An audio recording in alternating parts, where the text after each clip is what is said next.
Hello plant lovers and welcome back to my channel, and a big welcome to my channel for all those subscribers who are Svetlana subscribers and have come and also subscribed to my channel. There's quite a lot of you, so thank you very, very much. Now, I didn't ask Svetlana to plug my channel, but I'm very glad she did, because I had quite a big jump, more than doubled my number of subscribers, so I'm very, very happy.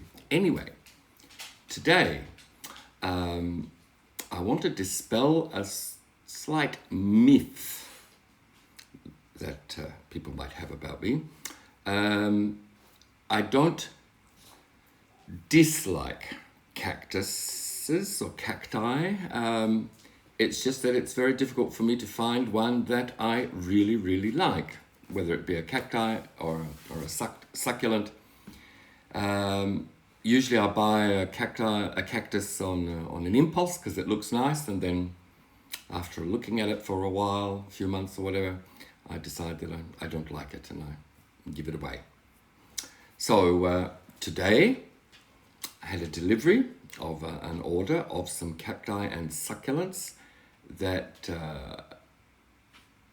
3 were on my wish list, and they arrived today. Well, it's been a bit cold, but they were packed extremely well, and there was a lot of wrapping and padding and a lot of tissue paper between the different branches of the cacti so that there was no damage. So I'm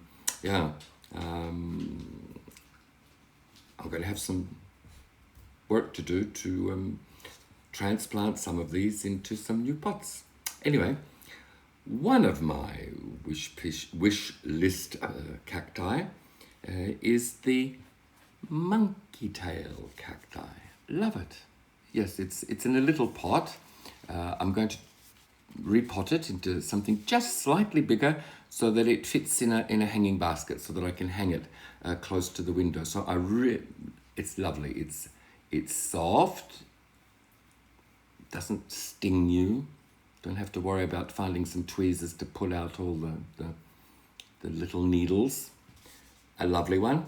Saw Svetlana. She also had it on her wish list. And I had already ordered this when I saw Svetlana's video on Firefly in the Room. Love her channel. She's just so full of energy. Makes me laugh a lot. And it was a pleasure meeting her and giving her some plants and some other bits and pieces that I no longer needed. And I hope we meet again and continue a friendship that started. Now, this one, its scientific name is, these cacti have some tongue twisters. Hildewintera collademononis. Anyway, I printed some labels. Don't know how it shows up, whether it shows the right way on the screen or whether it's back to front. Anyway, that's its scientific name. I'm going to be planting it up, as I said, into a slightly bigger pot so that it's in a hanging basket. Another plant I bought, which sort of reminded me of the is it Buddha's pagoda, crassula? But this is a crassula green pagoda. It's a little bit taller and bushier. I think I had one of these once before and I gave it away to a friend of mine because I ended up not liking it, but it sort of grew on me when I saw it on the website. These plants actually are all from a local store, which has also an online shopping store called Gypsy Garden. I'm very impressed. I've bought from them before and I've been impressed by the size of some of the plants that I've bought, and I expected them to be much smaller, and the packing has also been extremely, extremely good. So I personally don't have any problems with them. But this is crassula green pagoda. Now, another one of my wish list plants is, I'll just take it out of its little pot. It's this.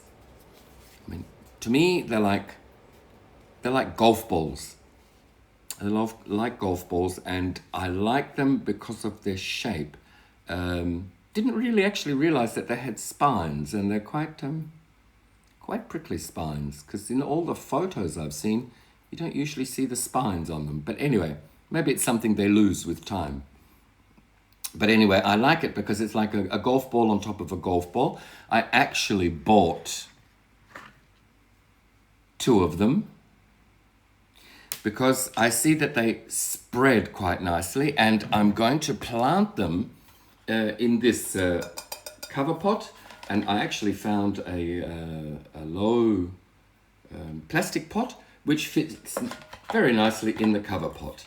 So I'm going to plant it in this, and my hope is that it'll spread in this pot and take it over. And I've seen them very nicely filling out the whole low pot, and lots of lovely blooms on the top. This particular cactus is called, a little bit of a tongue twister, this one is called Tephrocarpus geometricus. Well, obviously it's geometric. Maybe for you this is back to front. Sorry about that. If it is, I'll know when I see the video myself. Anyway, hey, talking about when I see the video myself, because there were so many new subscribers to my channel, I thought I might go back and have a look at some of my old video clips. And actually it was quite a nostalgic trip, because I kept seeing my old apartment, and I kept seeing quite a lot of little plants, which over the year that I've been intensely growing plants, they're now not little plants, they're big plants, and you just don't realize how quickly they do grow when you see those plants practically every day. You walk past them, you look at them, you check them, and whatever, and you don't really notice that they're growing that big and that quickly until I looked at some of my older videos, and was pleasantly surprised to see what was on the video and what the plant looks like now. Another wish list plant I got, and I know Svetlana got one of these as well. Well, let's just call it a booby cactus. And what's mine? 1, 2, 3, 4, 5, 6, 7, 8 boobies tall. I love that. I love that. Wish list plant. I'm going to actually plant it in this ceramic pot, because I think it looks, when this is growing out of it, and the dark, very dark blue bottom, it'll look nice in that pot. So yeah, my booby cactus. I've wanted this one for a long time. So it arrived today. Now, the booby cactus, oh, well, it has a very long name, which is extremely difficult to pronounce. It's called a Myrtillocactus, or Myrtillocactus geometrizans. And here comes the tongue twister. Fukurokuriuzinboku. Well, there's the tongue twister for. I think that's why people call it a booby cactus, because it's, look how long the name is. Look how long that name is. I'd say almost impossible to pronounce. I'm sorry if it's back to front. Now,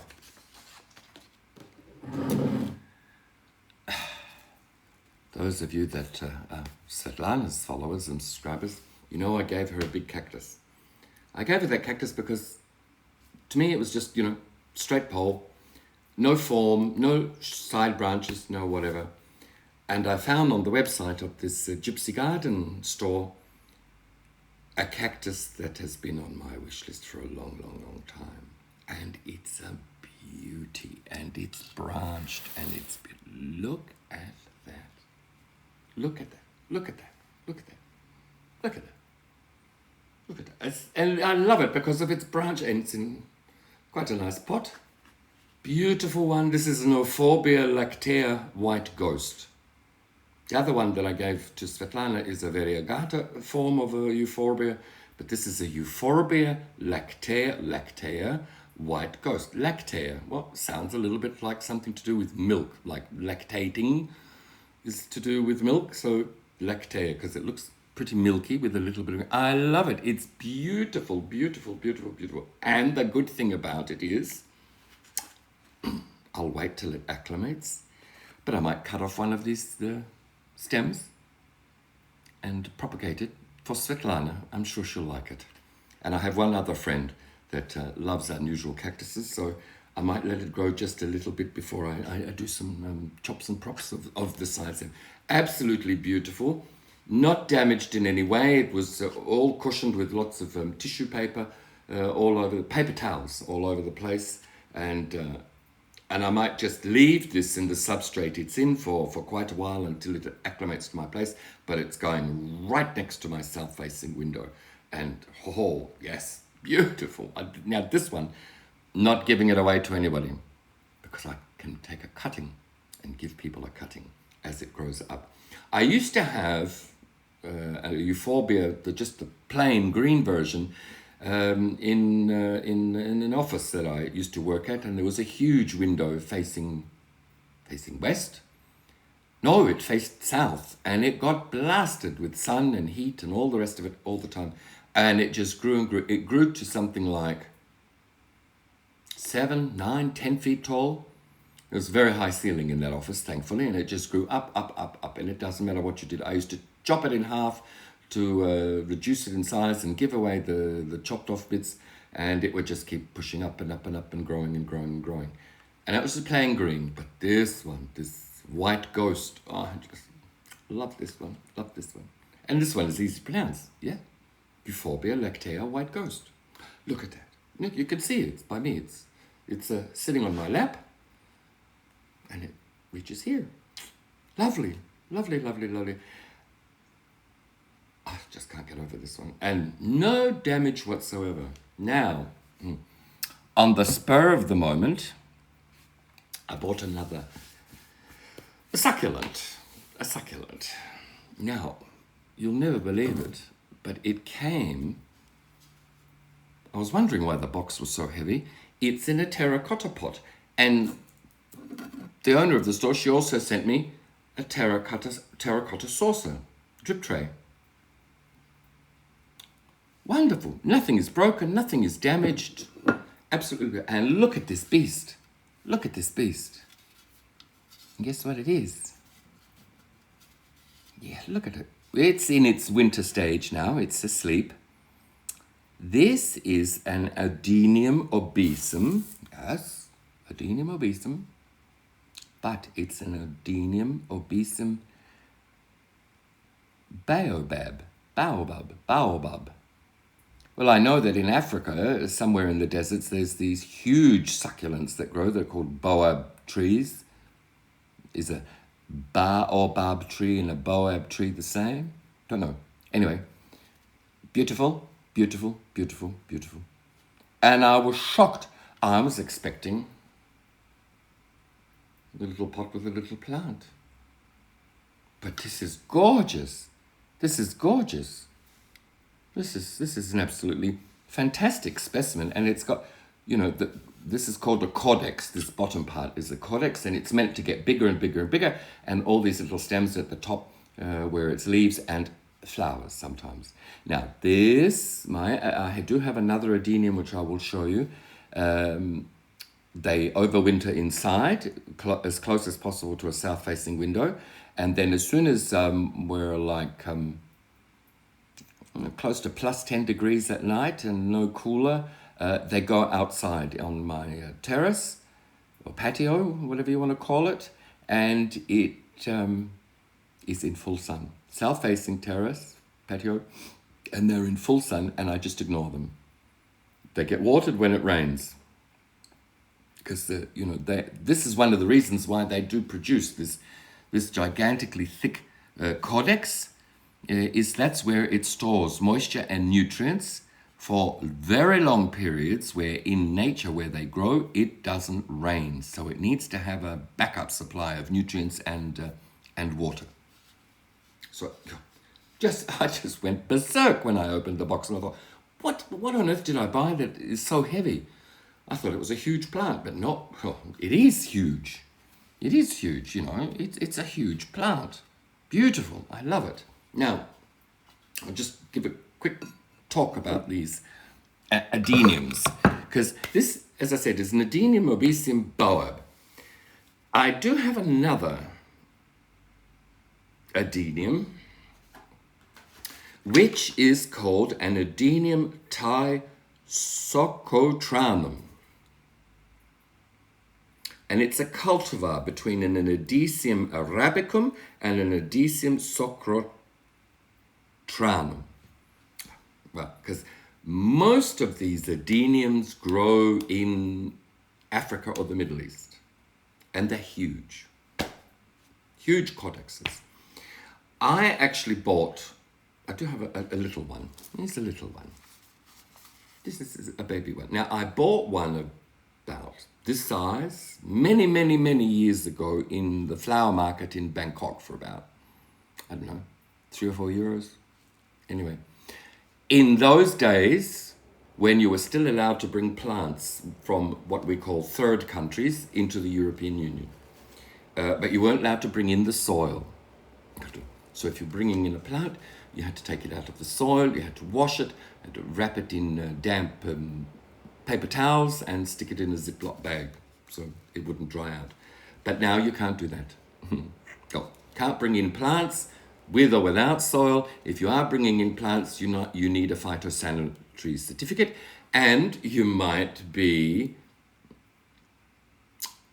in trouble finding an airport, because you have to land and bring in the plants at an airport where they have a phytosanitary inspection post. Well, in Vilnius, as far as I'm aware, capital of Lithuania, there isn't one of these phytosanitary inspection posts. There is one in Kaunas, the second largest city, which is more or less geographically in the middle of the country. They have one, but that's 100 kilometers away from Vilnius. So no more bringing in plants into the EU unless you have a phytosanitary certificate. Anyway, I bought one about this size. So, you know, not that big. Anyway, this is it now. Let me just see if I can look. No. Now, it's also in its winter stage. Now, you can see here, see, cordex is quite thick, because every 2 years or so I repot this and I raise the plant up a couple of centimeters out of the soil, so that because this cordex, the whole point of this particular plant is that you have this monstrous looking huge cordex, and you have these let's call them branches on the top of the cordex, and it's from the top of these branches that you get flowers. Now it's in its winter stage, surviving and waiting for as I said, spring to take it outside, because last year it flowered beautifully, and this one has, I don't know, it's not a red, it's like a very bright pinkish red blooms, but they're coming in whites and pinks and mixture of whites and pinks and dark reds and light reds. And this is a beautiful red color, and it flowered very nicely last summer outside. Don't water it, and especially you don't water these during the winter. No. If you water it during the winter, it will probably get root rot and die on you. Very easy to propagate. You just chop one of these little stems off, leave it for about a week to 10 days to completely dry off, and then just stick it in some succulent planting substrate. And you don't water it for the first 2 or 3 weeks. There's the punchline. You don't water it for 2 or 3 weeks. And then afterwards, you just give it a little bit of water every now and then. Because if you do water it too much, it'll rot instantly. But propagating them is so easy. Chop it, chuck it somewhere for a week to 10 days, come back, stick it in a little pot, don't water it for another week or so, and then give it some water. And very easy to look after. I'm just always waiting for it to, get bigger and bigger and bigger, but it is growing bigger and bigger and bigger, considering that when I bought this plant, it was that size, baby. Now it's beautiful. Yeah. Wonderful, wonderful. So let's put him back because he's just waiting, or she's just waiting for summer to come along. Well, even summer, early spring, because it is overcast. Nothing new in Lithuania. That's why my grow lights are all on, so that they get at least 12 hours of bright light. Snow's all gone, but it's gone a bit cool. My crocus bulbs have pushed out through the soil, but they're not flowering yet. But there are some flowers that look like purple violets that for us grow wild in the forests. Some of them have already stuck their little heads out from under the leaf litter and are flowering. Absolute first sign of that spring is here. But you know, Mother Nature, she can play tricks on us. Because I do hear lots of birds chirping in the morning. The other day I heard a flock of geese flying overhead, and they were not flying west towards the warmer countries, they were flying east. Well, there's a sign that if those birds are coming back, it must be spring. And I did hear a woodpecker the other day chopping away at a tree. So, and I've noticed that the buds on the trees are getting ready to sprout, and our trees and our forests, etc., that are not conifers will be nice and green instead of these brown patches with no leaves. And I'm going to repot my succulents and cactuses, those that I'm going to repot. I'm not going to touch this big boa. He is happy in that pot, and he is staying in that pot until I see that, you know, there's some roots or something coming out of the bottom and he'll need to be repotted. But just in case, I went a little crazy recently. I bought a whole lot of different types of ninja soil. Plant ninja, what's it called? Soil ninja. Not sponsored by them. I bought it all with my own money. I just keep seeing all these people in the UK with their channels, all saying wonderful things about Soil Ninja, and in various countries there are other companies that produce soil mixes already. And I got cacti and succulent, I got Monstera philodendron mix, I got anthurium mix, a ficus mix. Although, you know, I do grow quite a few plants in pond, but there are some, like my ficuses at the moment, none of them are in pond. They're all in Soil Ninja's ficus mix, and they're all growing extremely well. So why bother with tons and tons of bags and making your own mixes? Except one of those mixes is suitable for Hoyas, but I prefer to make my own mix for soil. For Hoyas, even if they're in pond, I choose a pond, but if they're not in pond, if they're in organic substrate, I make my own mix. I like to make my own adjustments there. Because I just bought a lot of, a brick of, now here we come with an English language lesson. It's not cocoa coir. No. I actually bought cocoa husks, which I know that you have to, can't remember the word for it, but you have to clean them. You have to soak them in water for 8 hours with the calcium, magnesium. You have to buffer them. For 8 hours, and then you have to drain the water away, and then you have to repeat the process. Fill the bucket with water, add another, in a bucket, another 20 milliliters of calcium, magnesium solution, so that the cocoa husk loses all of the different salts that are attached. Because those salts will stop the calcium and magnesium from entering your plant, and your plant needs calcium and magnesium to absorb other nutrients as well. It's a booster for them.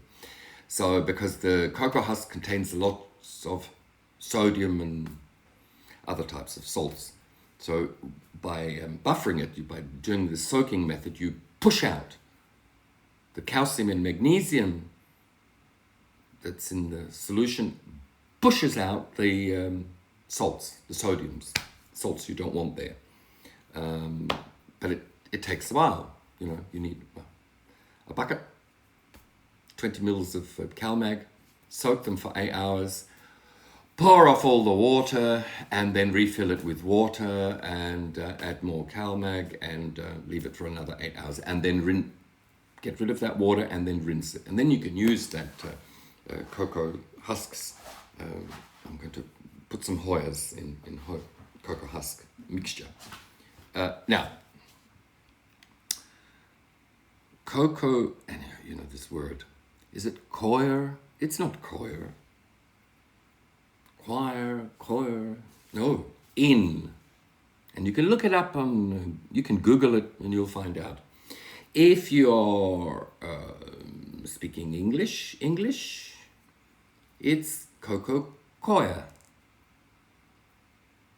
Not coir, coir. Because in English we tend to make the R softer. Like, I don't normally say in English choir, going to choir practice. No, I go to choir practice. It's like a ya at the end of it. And in Lithuanian, it's quite easy to remember that it's cocoa coir, because coir in Lithuanian means leg. So easy. But if you're from North America, it's not coir. It's coir. You have to There's an R at the end of the word, and they pronounce the R. So it's coir, not choir or choir. It's coir, and British-speaking English pronunciation is coir. That's just a quick little lesson. Anyway, so I will be planting my cactus in. Oh, God.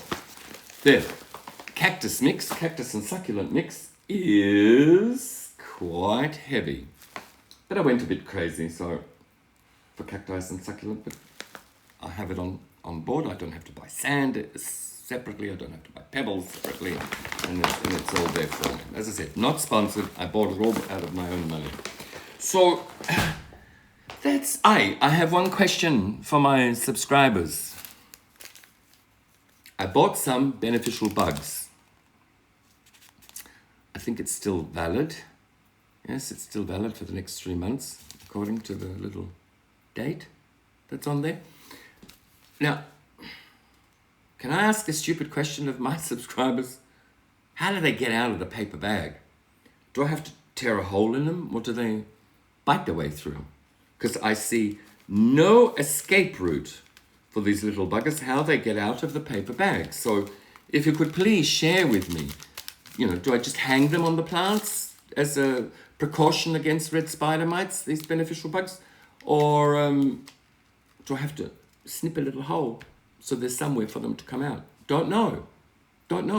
So please, if you know, let me know in the comments below how to use these. This is the first time ever I've bought beneficial bugs. I don't want to. I've got a lot of plants in my living room where the majority of my plants are, and if I do get the odd attack of spider mites, it's usually the alocasias. So I've got 10 of these little packets to spread around. I might just, for safety's sake, put a couple in the room upstairs where my Hoyas live. But please share with me how you just hang it on the plant. They find their way out. They bite their way out, gnaw their way out of the paper bag. Don't know. Please let me know. I would really, really like to know. So that's basically it. Once again, thank you all of you who subscribed to my channel, from Svetlana, wonderful person. It was great to meet her. And if you're watching this video of mine and you're not a subscriber, please subscribe and please like, because as Svetlana said, I have a personal goal. I just want to reach 1,000. For me, it's a magic number. And I'm getting there now. I'm more than halfway there now. Thanks to Svetlana's plug of my channel and all you wonderful people that are lovers of Svetlana's channel paid attention to her request. And I really, really appreciate it.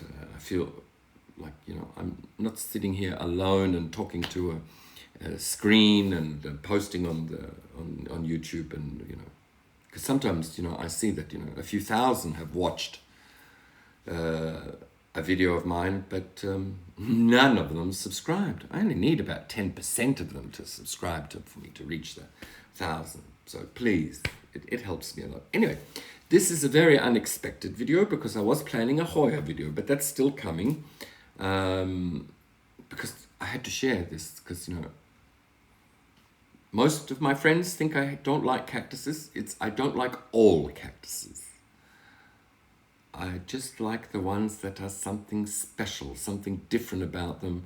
And the monkey tail, can't go past that. The booby cactus, can't go past that. And that milky ghost thing, oh my God.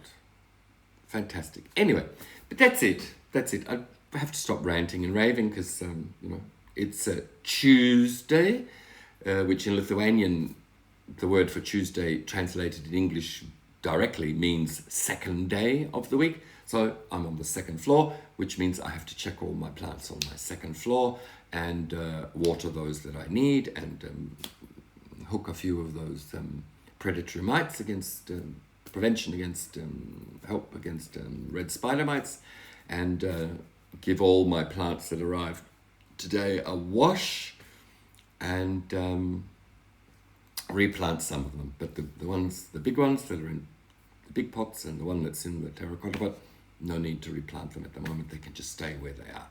But thank you very much, and see you next time. Ciao, people. Bye.